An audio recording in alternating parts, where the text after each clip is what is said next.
Good morning students. I am your maths teacher Deepak Gupta sir. बेटा this is your today's worksheet. ये worksheet number 19 है बेटा और आज की डेट है 9 सितंबर 2021 और ये वर्कशीट बेटा आपकी मैथमेटिक्स की क्लास 6 की वर्कशीट है. आप भी क्लास 6 में ही हैं. तो बेटा इस वर्कशीट का जो टाइटल है वो है fraction equivalent like and unlike fractions.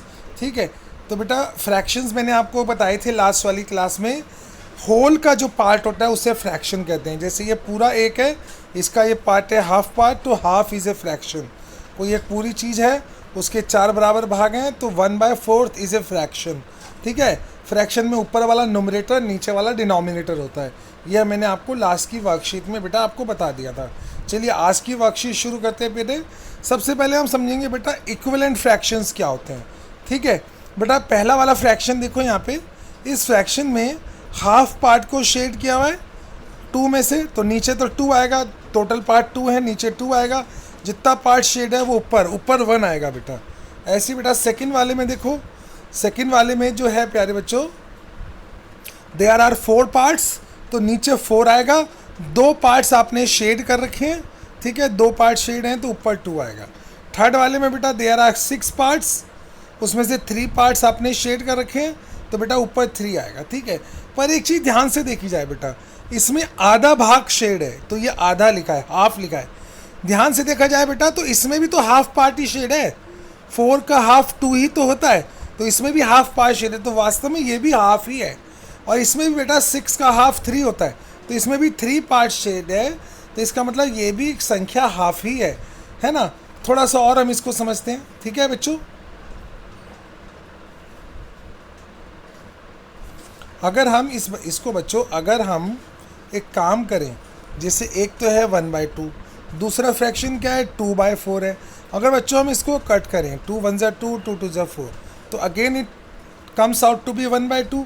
और अगर हम 3/6 लें तीसरा वाला, तो 3 1 2 3 2 6, सॉरी 3 1 3 3 2 6, तो बेटा दिस इज अगेन 1/2. वास्तव में ये तीनों फ्रैक्शन 1/2 ही है. तो ऐसी वैल्यू, ऐसे फ्रैक्शंस बेटा जिनकी वैल्यू सेम होती है, ऐसे फ्रैक्शंस को हम इक्विवेलेंट फ्रैक्शंस कहते हैं. ध्यान रखिएगा, ऐसे फ्रैक्शंस जिनकी वैल्यू सेम होती है वो इक्विवेलेंट फ्रैक्शंस किए जाते हैं. तो वास्तव में बेटा ये तीनों फ्रैक्शंस 1/2, 2/4 और 3/6 they are actually equivalent fractions. 1/2 is equal to 3/6 is equal to 2/4. These all 3 fractions are equivalent. Can I write one more fraction? Yes, मैं एक और फ्रैक्शन लिख सकता हूँ 4/8. ओके बेटा 4 1 4 4 2 8, इसको भी कैंसिल करूँगा 1/2 ही आएगा. I can write one more fraction like 1/10. ये भी बेटा 5 1 2 5 1 5 5 2 10, ये भी 1/2 आएगा. I can write 6/12. Okay 6 1 6 6 2 12. I can write 7/14. 7 1 7 7 2 14. अब आपको लग रहा होगा सर इतनी फास्ट इतने सारे इक्विवेलेंट फ्रैक्शंस कैसे लिख रहे हैं. तो बेटा इसका एक मेथड होता है. इक्विवेलेंट फ्रैक्शन लिखने के लिए आप क्या कीजिए, न्यूमरेटर और डिनोमिनेटर, न्यूमरेटर ऊपर वाला डिनोमिनेटर नीचे वाला, उसे बेटा किसी एक ही नंबर से आप मल्टीप्लाई कर दीजिए तो आपको इक्विवेलेंट फ्रैक्शन मिल जाएगा. न्यूमरेटर को भी और डिनोमिनेटर को भी किसी भी एक ही नंबर से आप बच्चों मल्टीप्लाई कर दीजिए तो आपको ना इक्विवेलेंट फ्रैक्शन मिल जाएंगे. जैसे मान लीजिए यहाँ ये जो था 1/2, इस 1/2 के अंदर बेटा न्यूमरेटर डिनोमिनेटर दोनों को जब 2 से मल्टीप्लाई किया तो 1 2 2 2 2 4, तो 2/4 एक इक्विवेलेंट फ्रैक्शन मिल गया. और इसी 1/2 को जब ऊपर नीचे 3 से मल्टीप्लाई किया बेटा तो 1 3 3 2 3 6 3/6 एक और इक्विवेलेंट फ्रैक्शन मिल गया. मल्टीप्लाई नहीं, अगर आप सेम नंबर से डिवाइड भी कर देंगे तो भी you will get the equivalent fraction.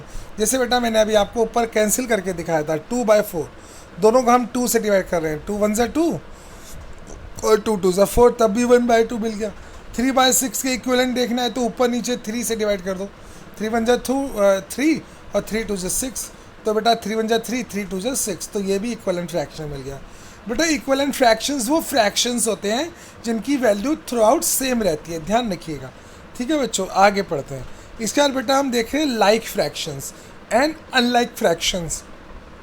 प्यारे बच्चों, लाइक फ्रैक्शंस वो फ्रैक्शंस होते हैं जिनके डिनोमिनेटर सेम होते हैं, यानी जिनके नीचे वाली जो वैल्यू है जो वो सेम होती है। देखिए इस सब में 5 है, नीचे सबका डिनोमिनेटर 5 है, तो बेटा ये सब लाइक फ्रैक्शंस है, these all are like fractions.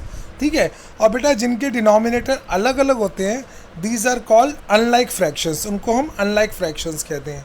बस ये ध्यान रखना, अगर डिनोमिनेटर सेम है तो उन्हें कहते हैं लाइक फ्रैक्शंस, और डिनोमिनेटर अलग अलग है तो उन्हें कहते हैं अनलाइक फ्रैक्शंस। बहुत ईजी है बेटा। ठीक है, आगे बढ़ जाते हैं बेटा लेट्स डू की ओर। इसमें क्या करना है प्यारे बच्चों, आपको ये 1 2 3 4 फ्रैक्शंस दिए हैं, इनके इक्वलेंट आपको 3 फ्रैक्शंस और लिखने हैं। ठीक है, लेट्स सी कि मैं एक कोई फ्रैक्शन पकड़ लेता हूँ। सी मैंने कहा मैंने 1/6 ले लिया बेटा, मुझे इसके इक्वलेंट एक और फ्रैक्शन लिखना है, तो मैं एक कोई नंबर ले लेता हूँ, मान लो मैंने 2 ले लिया, मैं 2 से ऊपर नीचे मल्टीप्लाई कर देता हूँ, तो व्हाट आई विल गेट 2 1 ज़ा 2, 6 2 ज़ा 12। ठीक है बेटा, 2/12 एक फ्रैक्शन आ गया, वो वास्तव में 1/6 के इक्वलेंट एक फ्रैक्शन है। ठीक है बेटा, अगेन एक और इक्वलेंट फ्रैक्शंस मुझको चाहिए, तो बेटा मैं क्या करूँ, अब मैं 3 से मल्टीप्लाई कर देता हूँ ऊपर नीचे। ठीक है, तो 3/6 3 ज़ा 18, 3/18 again an equivalent fraction to 1/6। तो 1/6 के इक्वलेंट मैंने 2 फ्रैक्शन निकाल दिए, 2/12 निकाल दिया और 3/18। अगर तीसरा फ्रैक्शन मुझे चाहिए तो थर्ड टाइम जैसे मैंने 2 से किया था, अब आई कैन मल्टीप्लाई बाय 4, मैं 4 से मल्टीप्लाई करूँगा, 4 1 ज़ा 4, 6 4 ज़ा 24, तो 4/24 is again the third equivalent fraction to 1/6। ये तीसरा इक्वलेंट फ्रैक्शन आ गया 1/6 में बेटा। तो इस तरह से आप 3 इक्वलेंट फ्रैक्शन सबके लिख सकते हैं। तो मैंने ए पार्ट किया, बी सी और डी पार्ट आप अपने आप कीजिएगा। ठीक है बच्चों, चलिए लेट्स सी, हम आगे चलते हैं। सेकंड क्वेश्चन में बेटा क्या करना है, आपको लाइक और अनलाइक फ्रैक्शंस लिखने। मैंने कहा था बच्चों जिनका डिनोमिनेटर सेम होता है वो लाइक फ्रैक्शंस होते हैं।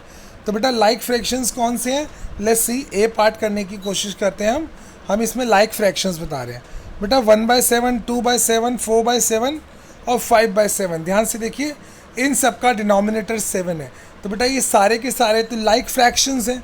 ठीक है, और बेटा जो बच गए जैसे कि 2/5, 3/8, 4/9, इन तीनों का जो डिनोमिनेटर है बेटा वो अलग अलग है। 2/5 का 5 है, 3/8 का 8 है और 4/9 का 9 है, मतलब डिफरेंट डिनोमिनेटर्स हैं।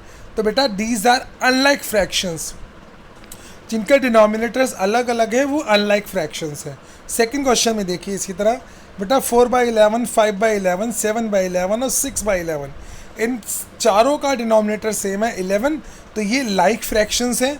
और बेटा जो 5/13, 11/17 और 5/7, 5/7 और 9/19, इन चारों के डिनोमिनेटर अलग अलग है, तो बेटा ये चारों अनलाइक फ्रैक्शंस हैं। तो लाइक फ्रैक्शंस वो हुए जिनके डिनोमिनेटर सेम हुए, और अनलाइक फ्रैक्शंस वो हुए जिनके डिनोमिनेटर अलग अलग हुए। तो बेटा ये आपकी आज की वर्कशीट थी, ये मैंने कंप्लीट करा दी। इस वीडियो के माध्यम से इस वर्कशीट को समझिएगा और जल्दी से कंप्लीट करके ग्रुप में भेजिएगा ताकि ये टाइम पे चेक हो जाए। थैंक यू बच्चों, आज की क्लास यहीं ख़त्म होती है। Bye bye, good day.